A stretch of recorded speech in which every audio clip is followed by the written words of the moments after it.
আমার বোন যখন আমার ঘরে আসে তখন আমার স্বামী আর আমার সাথে রাতের বেলা ঘুমায় না। আমার স্বামী তখন খাতা বালিশ কম্বল যেটাই আছে না কেন নিয়ে আমার পাশের রুমে চলে যায়, সেখানে ঘুমায়। কিন্তু আমি না এই জিনিসটা বুঝতে পারি না যে আমার স্বামী কেন আমার সাথে ঘুমায় না। তো আমি অবাক হই যে আমার বোন আসলে কেন এই জিনিসটা হয়। যাই হোক, তো একদিন আমি ভয় পেয়েছি অনেক। তো ভয় পাওয়ার পরে আমি আমার স্বামী আমার বোন একসাথে বসে খাবার খাচ্ছিলাম। তখন আমি বললাম, আমার সাথে আজকে কেউ ঘুমাও প্লিজ, আমি খুব ভয় পাচ্ছি আজকে। তখন আমার স্বামী বলছে ও ঘুমাতে পারবে না, ওর কাজ আছে। তখন আমার বোনকে বললাম, আমার বোন বলল, আবু টেনশন করিস না, আজকে আমি তোর সাথে ঘুমাবো। Okay fine.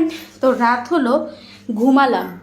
তো আমি ঘুমাতে পারছি না, দেখতে চাচ্ছিলাম আমার বোন কি করে রাতের বেলা।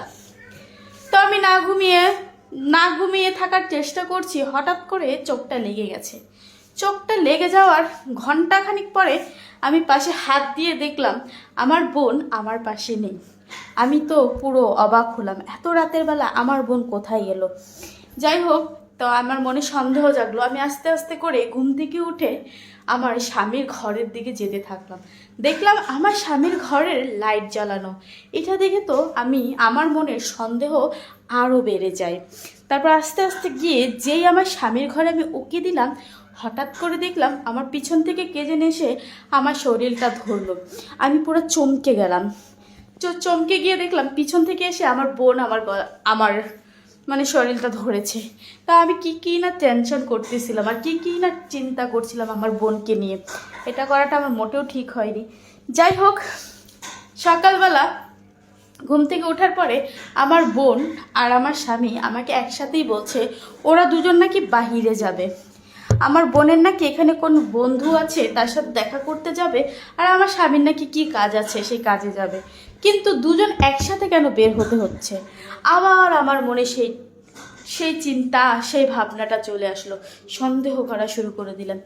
যাই হোক, এখন কি আর করার, তারা দুজন চলে গেল।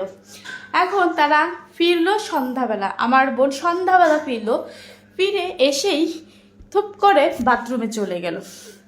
বাথরুমে চলে যেয়ে গোসল করতে লাগলো। আমার বোনকে তো আমি চিনি, সে 7 দিন কেন 1 সপ্তাহ চলে গেল, 2 সপ্তাহ চলে গেল, ভালো করে গোসল করতে চায় না। কিন্তু আজকে কি এমন হলো, এসে বাথরুমে ঢুকে গেল। আচ্ছা যাই হোক, এই কথা ভাবতে ভাবতে হঠাৎ দেখলাম 20 থেকে 30 মিনিট পর আমার স্বামীও আসলো। সেও সেম একই কাজ করলো। আমার হাতে কাপড় চোপড়, আমার হাতে সব কিছু দিয়ে সে বাথরুমে ঢুকে গেল। নেক্সট পার্ট দেখার জন্য আমার পাশেই থাকুন।